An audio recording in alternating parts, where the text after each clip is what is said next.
anger across the country tonight in response to a rape case out of Stanford University. An unconscious woman was assaulted behind a trash bin outside of a fraternity house. And despite a powerful statement from that victim, her attacker, a former swimmer at Stanford, was sentenced to just 6 months in a county jail. Let's talk with Whitney Boan, a Fox 35 legal analyst and attorney. Whitney, there are several ways to look at this. First, of course, from the emotional perspective, and secondly, from the legal perspective. Emotionally speaking, you can't get much more powerful than that victim statement. Cannot. I have to say, as busy as I am with my own practice, I set aside a good 30 minutes and sat and read every word of that victim's impact statement. It was extremely well articulated, but it was extremely emotional and powerful in conveying how a victim of rape feels. And sadly, it probably indicates how a lot of women feel they've been treated by the system in cases that are similar to this. Can you speak from the legal perspective if there's any sort of precedent when it comes to punishment for a sex assault crime? And is 6 months to you an extremely lenient sentence? I look at it like this. This judge has taken a little bit of unfair flack in the sense of the amount of the sentence that was given to this individual.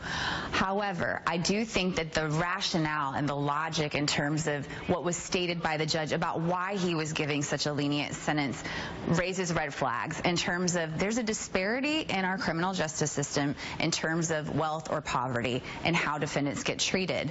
But I also think that you compound that with a letter from the father, the defense that was put on in terms of how this case was defended for this individual in trial, and it's an intersection of a lot of factors where it totally undermined this victim's experience and the legitimacy of it and her feelings. What holes did it reveal in our legal system to you? Because you brought up the father's statement, which was looked upon with some anger and some question when people read that. You have the issue of the punishment and the privilege of wealth and education when looking at a defendant. I mean, what do you see that needs to be repaired when you look at a case like this? The fundamental issue here and the flaws and the holes in the system are that if you can argue, you know, yes, I'm a swimmer and I'm Olympic bound and I'm going to Stanford and I have so much going for me, why would someone who's in a position where they could say, I have nothing going for me, I have nothing, I'm working 3 jobs and trying to get by, not get treated with leniency as well? And that's where the disparity falls into place a lot of times in terms of how individuals are treated in the criminal justice system based upon wealth or the lack thereof. Sure. And if there was any question, the impact that this